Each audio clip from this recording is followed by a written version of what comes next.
अनंत कोटि श्री साईनाथ महाराज की जय हो। श्री साईं सच्चरित्र साईं भक्तों के लिए भगवत गीता, रामायण, बाइबल, कुरान एवं गुरु ग्रंथ साहिब के समान है। सद्गुरु साईनाथ का जीवन चरित्र बाबा के जीवन काल में घटित घटना पर आधारित है, जिसे श्री गोविंदराव रघुनाथ दाभोलकर अर्थात हेमाड़ पंत ने बाबा से आज्ञा लेकर संकलित किया था।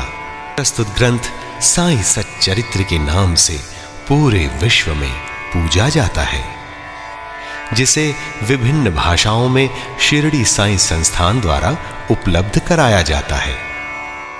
लोगों की साईं सच्चरित्र के प्रति बढ़ती श्रद्धा, भक्ति एवं लगन को देखकर और खास करके उन भक्तों के लिए जो वृद्ध हैं अथवा पढ़ नहीं सकते, उन परम आदरणीय भक्तों के लिए साईं भक्त श्री नीरज कुमार, जो दिल्ली निवासी हैं, उन्होंने इसे श्री बाबा की प्रेरणा समझकर ध्वनि मुद्रित करने का संकल्प किया।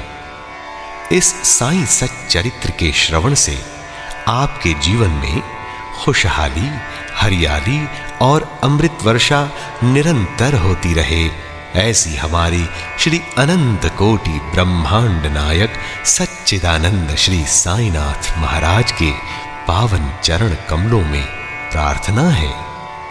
तो आइए श्रवण करते हैं मूल ग्रंथ, जिसे श्री हेमाड़ पंत ने मराठी में रचा और हिंदी में रूपांतरित किया श्री शिवराम ठाकुर ने, और ध्वनि मुद्रित पुस्तक के रूप में बाबा की कृपा से श्रवण करवा रहे हैं साईं चरणों के दास शैलेंद्र भारती।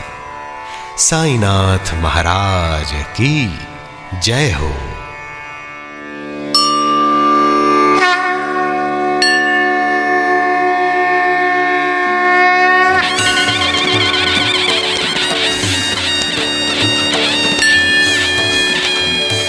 ओम श्री साईनाथाय नमः।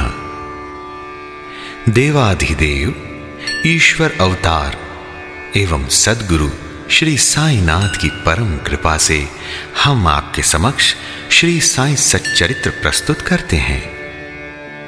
सच्चरित्र का अध्याय 1 बाबा की अनुमति से हम प्रारंभ करते हैं।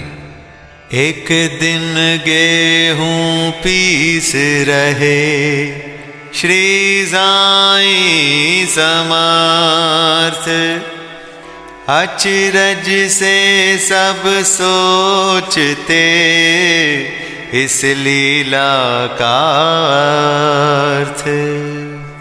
इस अध्याय में वंदना गेहूं पीसने वाला एक अद्भुत संत, गेहूं पीसने की कथा तथा उसका तात्पर्य, इन सब विषयों पर हम चर्चा करेंगे। पुरातन पद्धति के अनुसार श्री हेमाड़ पंत श्री साईं सच्चरित्र का आरंभ वंदना द्वारा करते हैं। प्रथम श्री गणेश को साष्टांग नमन करते हैं, जो कार्य को निर्विघ्न समाप्त कर उसको यशस्वी बनाते हैं, और कहते हैं कि श्री साईं ही गणपति हैं। फिर भगवती सरस्वती को, जिन्होंने काव्य रचने की प्रेरणा दी, और कहते हैं कि श्री साईं भगवती से भिन्न नहीं हैं, जो कि स्वयं ही अपना जीवन संगीत बयान कर रहे हैं। फिर ब्रह्मा, विष्णु और महेश को, जो क्रमशः उत्पत्ति, स्थिति और संहार करता हैं, और कहते हैं कि श्री साईं और वे अभिन्न हैं, वे स्वयं ही गुरु बनकर भव सागर से पार उतार देंगे। फिर अपने कुल देवता श्री नारायण आदिनाथ की वंदना करते हैं, जो कि कोंकण में प्रकट हुए। कोंकण वह भूमि है जिसे श्री परशुराम जी ने समुद्र से निकालकर स्थापित किया था। तत्पश्चात वे अपने कुल के आदि पुरुषों को नमन करते हैं।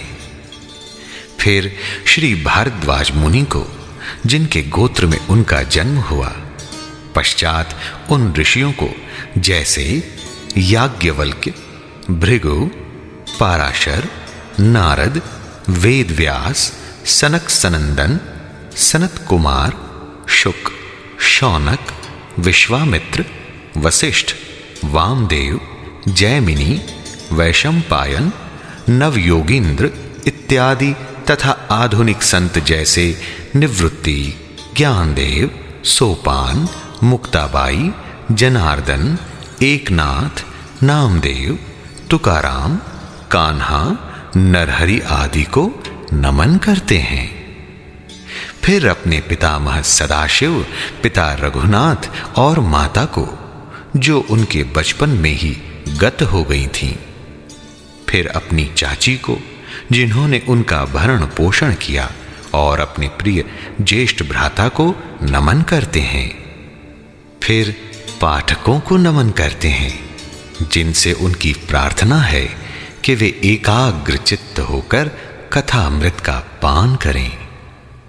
और अंत में श्री सच्चिदानंद सद्गुरु श्री साईनाथ महाराज को, जो कि श्री दत्तात्रेय के अवतार और उनके आश्रय दाता हैं, और जो ब्रह्म सत्यम जगन मिथ्या का बोध कराकर समस्त प्राणियों में एक ही ब्रह्म की व्याप्ति की अनुभूति कराते हैं। श्री पाराशर, व्यास और शांडिल्य आदि के समान भक्ति के प्रकारों का संक्षेप में वर्णन कर अब ग्रंथकार महोदय निम्नलिखित कथा प्रारंभ करते हैं। आइए पहली कथा सुनते हैं, गेहूं पीसने की कथा। सन 1910 में मैं एक दिन प्रातःकाल श्री साईं बाबा के दर्शनार्थ मस्जिद में गया। वहां का विचित्र दृश्य देख मेरे आश्चर्य का ठिकाना न रहा कि साईं बाबा मुंह हाथ धोने के पश्चात चक्की पीसने की तैयारी करने लगे। उन्होंने फर्श पर एक टाट का टुकड़ा बिछा उस पर हाथ से पीसने वाली चक्की रखी। उन्होंने कुछ गेहूं डालकर पीसना आरंभ कर दिया। मैं सोचने लगा कि बाबा के चक्की पीसने से क्या लाभ है। उनके पास तो कोई है भी नहीं और वे अपना निर्वाह भी भिक्षावृत्ति द्वारा ही करते हैं। इस घटना के समय वहां उपस्थित अन्य व्यक्तियों की भी ऐसी ही धारणा थी, परंतु उनसे पूछने का साहस किसे था। बाबा के चक्की पीसने का समाचार शीघ्र ही सारे गांव में फैल गया और उनकी ये विचित्र लीला देखने हेतु तत्काल ही नर नारियों की भीड़ मस्जिद की ओर दौड़ पड़ी। उनमें से 4 निडर स्त्रियां भीड़ को चीरती हुई ऊपर आईं और बाबा को बलपूर्वक वहां से हटाकर उनके हाथ से चक्की का खूंटा छीनकर तथा उनकी लीलाओं का गायन करते हुए उन्होंने गेहूं पीसना प्रारंभ कर दिया। पहले तो बाबा क्रोधित हुए, परंतु फिर उनका भक्ति भाव देख वे शांत होकर मुस्कुराने लगी। पीसते पीसते उन स्त्रियों के मन में ऐसा विचार आया कि बाबा के न तो घर द्वार है और न इनके कोई बाल बच्चे हैं तथा न कोई देख रेख करने वाला ही है। वे स्वयं भिक्षावृत्ति द्वारा ही अपना निर्वाह करते हैं, अतः उन्हें भोजनादि के लिए आटे की आवश्यकता ही क्या है। बाबा तो परम दयालु हैं, हो सकता है कि ये आटा वे हम सब लोगों में ही वितरण कर दें। इन्हीं विचारों में मग्न रहकर गीत गाते गाते ही उन्होंने सारा आटा पीस डाला। तब उन्होंने चक्की को हटाकर आटे को 4 समान भागों में विभक्त कर लिया और अपना अपना भाग लेकर वहां से जाने को उद्यत हुई। अभी तक शांत मुद्रा में निमग्न बाबा तत्क्षण ही क्रोधित हो उठे और उन्हें अपशब्द कहने लगी। स्त्रियों, क्या तुम पागल हो गई हो? तुम किसके बाप का माल हड़प कर ले जा रही हो? क्या कोई कर्जदार का माल है जो इतनी आसानी से उठाकर लिए जा रही हो? अच्छा, अब एक काम करो कि इस आटे को ले जाकर गांव की सीमा पर बिखेर आओ। मैंने शिरडी वासियों से प्रश्न किया कि जो कुछ बाबा ने अभी किया है उसका यथार्थ में क्या तात्पर्य है। उन्होंने मुझे बतलाया कि गांव में विषुचिका अर्थात हैजा का जोरों से प्रकोप है और उसके निवारणार्थ ही बाबा का ये उपचार है। अभी जो कुछ आपने पीसते देखा था वह गेहूं नहीं वरन हैजा थी, जो पीस कर नष्ट कर दी गई है। इस घटना के पश्चात सचमुच विषुचिका की संक्रामकता शांत हो गई और ग्रामवासी सुखी हो गए। ये जानकर मेरी प्रसन्नता का पारावार न रहा। मेरा कौतूहल जागृत हो गया। मैं स्वयं से प्रश्न करने लगा कि आटे और विषुचिका रोग का भौतिक तथा पारस्परिक क्या संबंध है, इसका सूत्र कैसे ज्ञात हो। घटना बुद्धिगम्य सी प्रतीत नहीं होती। अपने हृदय की संतुष्टि के हेतु इस मधुर लीला का मुझे 4 शब्दों में महत्व अवश्य प्रकट करना चाहिए। लीला पर चिंतन करते हुए मेरा हृदय प्रफुल्लित हो उठा और इस प्रकार बाबा का जीवन चरित्र लिखने के लिए मुझे प्रेरणा मिली। ये तो सब लोगों को विदित ही है कि ये कार्य बाबा की कृपा और शुभ आशीर्वाद से सफलतापूर्वक संपन्न हो गया। आइए अब देखते हैं कि बाबा के आटा पीसने का तात्पर्य क्या था। शिरडी वासियों ने इस आटा पीसने की घटना का जो अर्थ लगाया वह तो प्रायः ठीक ही है, परंतु उसके अतिरिक्त मेरे विचार से कोई अन्य अर्थ भी है। बाबा शिरडी में 60 वर्षों तक रहे और इस दीर्घ काल में उन्होंने आटा पीसने का कार्य प्रायः प्रतिदिन ही किया। पीसने का अभिप्राय गेहूं से नहीं, वरन अपने भक्तों के पापों, दुर्भाग्यों, मानसिक तथा शारीरिक तापों से था। उनकी चक्की में 2 पाटों में ऊपर का पाट भक्ति तथा नीचे का कर्म था। चक्की की मुठिया जिसे पकड़कर वे पीसते थे वह था ज्ञान। बाबा का दृढ़ विश्वास था कि जब तक मनुष्य के हृदय से प्रवृत्तियां, आसक्ति, घृणा तथा अहंकार नष्ट नहीं हो जाते, जिनका नष्ट होना अत्यंत दुष्कर है, तब तक ज्ञान तथा आत्मानुभूति संभव नहीं है। ये घटना कबीरदास जी की इसके तद अनुरूप घटना की स्मृति दिलाती है। कबीरदास जी एक स्त्री को अनाज पीसते देखकर अपने गुरु निपट निरंजन से कहने लगे, मैं इसलिए रुदन कर रहा हूं कि जिस प्रकार अनाज चक्की में पीसा जाता है, उसी प्रकार मैं भी भवसागर रूपी चक्की में पीसे जाने की यातना का अनुभव कर रहा हूं। उनके गुरु ने उत्तर दिया, घबराओ नहीं, चक्की के केंद्र में जो ज्ञान रूपी दंड है उसी को दृढ़ता से पकड़ लो।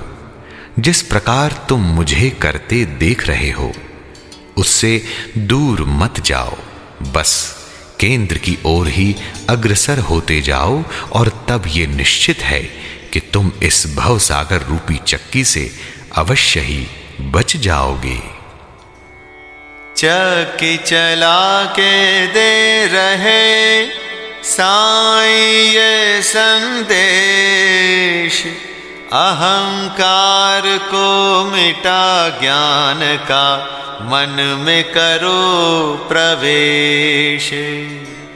श्री सद्गुरु साईनाथार्पणमस्तु। शुभम भवतु। अध्याय 1 संपूर्णम। ओम श्री साईनाथाय नमः। साई नारायण नारायण, हरि हरि।